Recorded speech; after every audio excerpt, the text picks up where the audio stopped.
నీకిది నాకది అనే ఒప్పందంతో జగన్ కంపెనీల్లోకి పెట్టుబడులు వచ్చాయని దానికి సంబంధించి ఆధారాలున్నాయని సిబిఐ స్పష్టం చేసింది. జగన్ కంపెనీల్లోకి వచ్చిన పెట్టుబడుల వెనుక కుట్రలు ఉన్నాయని తెలిపింది.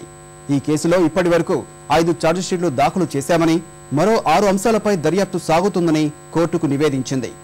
దాల్మియా వాన్పి వ్యవహారాల్లో దాఖలు చేసిన అభియోగ పత్రాల్లో ప్రస్తుతం మంత్రులుగా ఉన్నవారు నిందితులుగా ఉన్న విషయాన్ని గుర్తు చేసింది.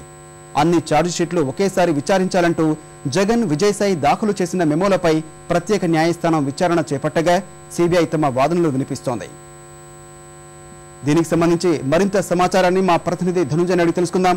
ధనుంజయ్, చెప్పండి, జగన్ కంపెనీల్లో ప్రయోజనానికి ప్రతిఫలంగా పెట్టుబడులు, దానికి సంబంధించి ఆధారాలున్నాయన్న సిబిఐ వాదనలకు ఇంకా పూర్తి వివరాలేంటి? వాస్తవానికి ఈ జగన్ అక్రమాస్తుల కేసులో పెద్ద ఎత్తున విట్ప్రోకో ప్రాతిపదికనే పెట్టుబడులు వచ్చాయని చెప్పి సిబిఐ మరోమారు స్పష్టం చేసింది. అయితే ఛార్జెస్ అంటే తనపై అభియోగాలను మోపడం ఆపాలంటూ విజయసాయి రెడ్డి, అలాగే తదుపరి ఛార్జ్షీట్లు ఒకే ఛార్జ్షీట్ వేయాలంటూ జగన్మోహన్ రెడ్డి దాఖలు చేసినటువంటి మెమోపై ప్రస్తుతం వాదనలు కొనసాగుతున్నాయి. ఇంకా సిబిఐ తన వాదనలు వినిపిస్తూనే ఉంది.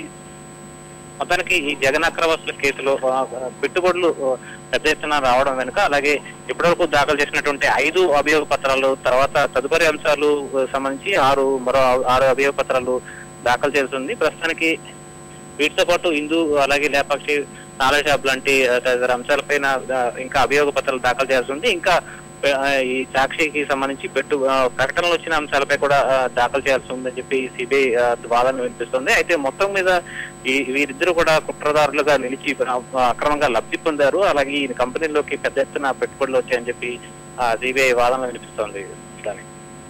ధన్యవాదాలు ధనంజయ్.